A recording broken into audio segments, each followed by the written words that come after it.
Peringatan, animasi ini dibuat dengan tujuan sharing pengalaman pribadi sang pengirim cerita. Dimohon untuk menghargai cerita tanpa menyudutkan beberapa pihak. Selamat menikmati.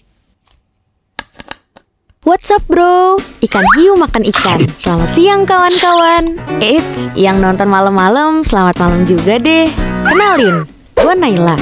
Biasa dipanggil Nailo, boleh dipanggil Nela juga. Jadi berdirinya saya di sini, saya ingin menceritakan sedikit kisah saya yang berjudul Jodoh Ada di Mana-Mana. Cikitiu. Yuk, gue ajak menyelami masa lalu. Jadi pada zaman dahulu kala, ketika gue kelas 8 SMP, gue bertemu dengan seorang warga negara Uganda.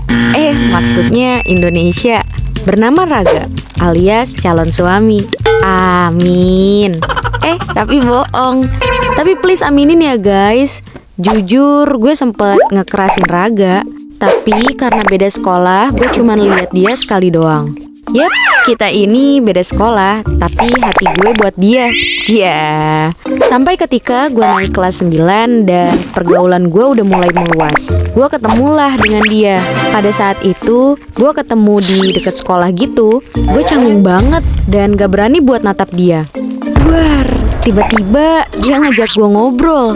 Dia nanya, "Lo temennya Tasya kan?" FYI, Tasya ini pacarnya Asep. Nah, Asep ini temennya si Raga. Dan kebetulan gue juga akrab sama si Asep. Nah, terus gue jawab dong, "Kok lu bisa tahu?" Padahal gue udah tahu kalau yang cerita tentang gue tuh si Asep. Shut up, sembah sujud deh buat Asep. Akhirnya percakapan kami pun berlanjut sampai akhirnya kami balik ke rumah masing-masing. Pas nyampe rumah, gue tiduran nih di sofa sambil main handphone. Dan jreng-jreng, tiba-tiba notif WA dari warga plus 62 masuk. Chatnya begini, "Halo." Gue bales dong, "Halo, siapa ya?" Padahal mah udah tahu pasti ini si Raga. Tapi namanya cewek, gue harus main rapi, gak boleh gerasok-gerusuk. Akhirnya dia jawab, "Ini Raga." Setelah itu kita sering nih komunikasi intens, PDKT dan berakhir jadian. Berkat Asep, gue bisa jadian sama si Raga. Selama kami jadian, kalau pulang sekolah ketemuan dulu. Muter-muter ngabisin bensin, berburu kancil, mencari berlian di piramida. Pokoknya seru deh. Kalau seharian sama dia tuh bener-bener asik banget. Ibaratnya kisah cinta gue kalau dikontenin jadi vlogger papan atas. Dia juga sering ke rumah gue.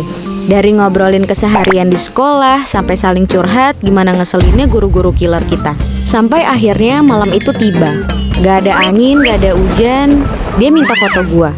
Gue sih gak apa-apa, namanya juga pacar. Tapi jujur agak kaget aja sih. Soalnya nih dia jarang-jarang minta foto gue. Gue nanya lah, "Tumben minta foto?" Karena itu mendadak banget. Dan sumpah waktu itu tuh gue habis bersihin memori. Jadi otomatis foto-foto gue udah kehapus semua. Maklum HP butut, memorinya kecil. Kalau ditanya, emang gak ada foto? Ada sih, cuman foto aib doang. Terus dia jawab nih, mau di-post katanya. Gue kaget dong. Dan firasat gue gak enak. Entah kenapa kayak ada rasa ragu di situ. Tapi ternyata firasat gue bener. Mantan dia tuh ngechat lagi. Dan dia sengaja mau post foto gue biar mantannya tahu kalau dia udah punya pacar. Tapi karena waktu itu gue gak tahu, jadi gue gak send foto ke dia. Keesokan harinya, si Raga tiba-tiba cari masalah nih. Sampai akhirnya kami memutuskan untuk putus. Sedih banget deh. Ya, gue sebenarnya nggak gamon sih, alias gagal move on. Cuman karena kenangannya itu loh. Bener-bener deh. Jadi susah banget ngelupain dia.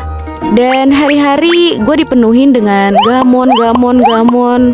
Sampai akhirnya tiba di saat masuk ujian dan overthinking gue mulai pindah untuk mikirin mau lanjut SMA di mana ya.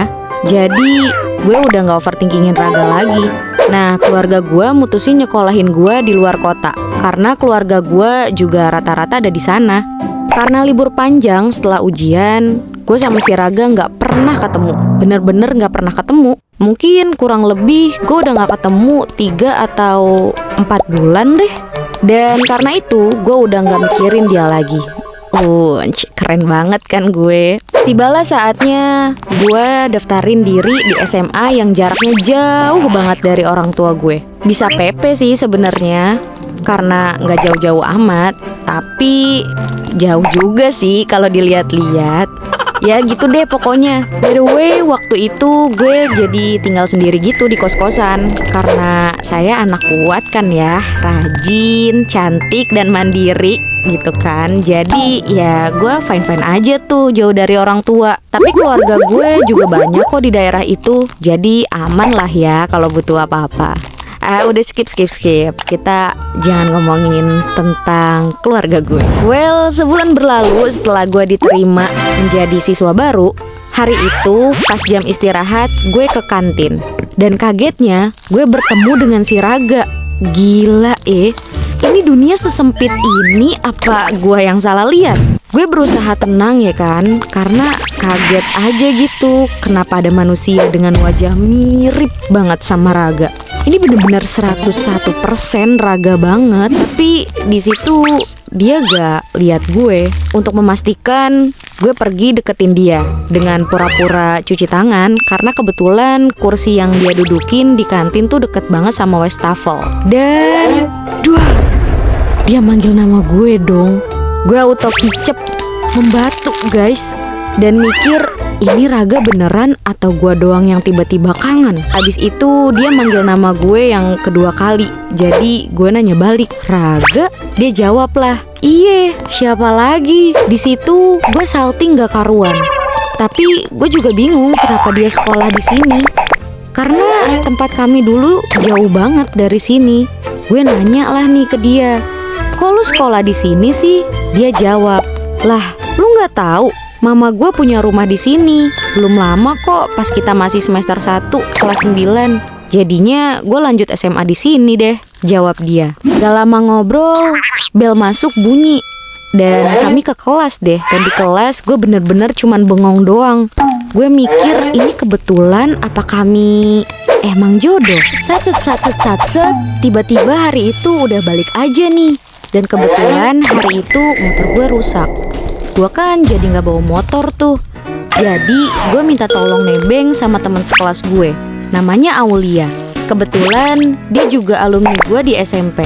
Dan dia juga mutusin sekolah di sini bareng sama gue. Karena kebetulan abangnya tinggal di daerah ini juga. Lumayan lah ya, ada tebengan gratis. Nah, pas banget deket gerbang ada si Raga duduk di atas motornya sendirian. Gua sapa lah, dan ternyata dia udah nungguin gua buat ngajak balik bareng. Kebetulan rumah mamahnya searah sama tempat gue ngekos. Tapi karena rumah dia yang jaraknya lebih deket dari sekolah, jadi dia ngajak gue buat mampir dulu. Gue ketemu mamanya nih. Mamanya welcome banget. Dan ternyata si Raga juga udah nyeritain gue ke mamanya. Jadi kami ngobrol dulu deh. Dan karena hari itu ada rapat guru, jadi kami pulang lebih cepet. Yang harusnya pulang jam 4 sore, jadinya pulang jam 1 siang. Mamanya Raga ngajak gue makan siang dah tuh. Malu sih, tapi karena rezeki gak boleh ditolak, jadi gue terima deh. Padahal emang lapar. Tiba-tiba udah jam 2 aja. Jadi gue mau balik karena capek juga, mau cepet-cepet istirahat. Gue pamitan lah sama mamanya. Dan balik dianterin sama si Raga. By the way, sampai kelas 12 pun Raga antar jemput gue, walaupun kami gak balikan. Padahal gue berharap banget. Ketahuan deh gamonnya. Dasar cowok gak peka nih. Sampai akhirnya kami lulus dan gue balik deh tuh ke ortu gue. 4 hari setelah gue balik, si Raga tiba-tiba datang. Nah, pas banget keluarga gue juga lagi pada ngumpul semua. Ada nyokap, bokap, sister, brother. Ya pokoknya banyak deh. Dan si Raga ikutan nimbrung. Pas lagi asik ngobrol, tiba-tiba si Raga ngalihin topik dan bilang kalau dia mau ngelamar gue. Sontak sekeluarga kaget dong. Tapi Raga lanjut lagi. Tenang aja om, tante, gak harus sekarang kok. Kami juga masih harus melanjutkan pendidikan. Cuman saya gak mau yang di ujung situ deket-deket sama cowok lain. Pede parah nih gue. Si Raga ngomong sambil nunjuk-nunjuk gue. Gue refleks ngejawab, Denger tuh yang di ujung sana. Kata orang itu jangan deket-deket sama cowok lain. Semuanya jadi ketawa deh. Pokoknya hari itu bahagia banget rasanya. Jadi flash disk. Canda-canda, jadi flashback deh gue. Maksudnya, aduh, gila ya. Sampai sekarang hubungan kami jauh lebih baik, lebih terarah. Jadi nih gengs, buat kalian yang masih gamon sama mantan, mending ikhlasin aja deh. Siapa tahu emang bukan jodoh. Maaf bercanda. Dan mungkin nih kisah gue ini didefinisikan sebagai jodoh gak kemana kali ya. Karena ya gimana nih, tiba-tiba kita aja ketemu. Atau kayaknya judulnya jodoh ada di mana-mana kali ya. Collab gitu ya, say. Well, sekian pidato yang saya sampaikan. Yang terlanjur sayang mohon diungkapkan. Baiklah, saya ucapkan good seller ya. Good bay maksudnya. Dan dadah. Sampai bertemu di cerita selanjutnya. Bye-bye. Kalau kalian suka sama cerita GPC, jangan lupa share, like, dan komen. Gue punya cerita. Pastikan kalian subscribe ya, biar gak ketinggalan video terbarunya. Dadah!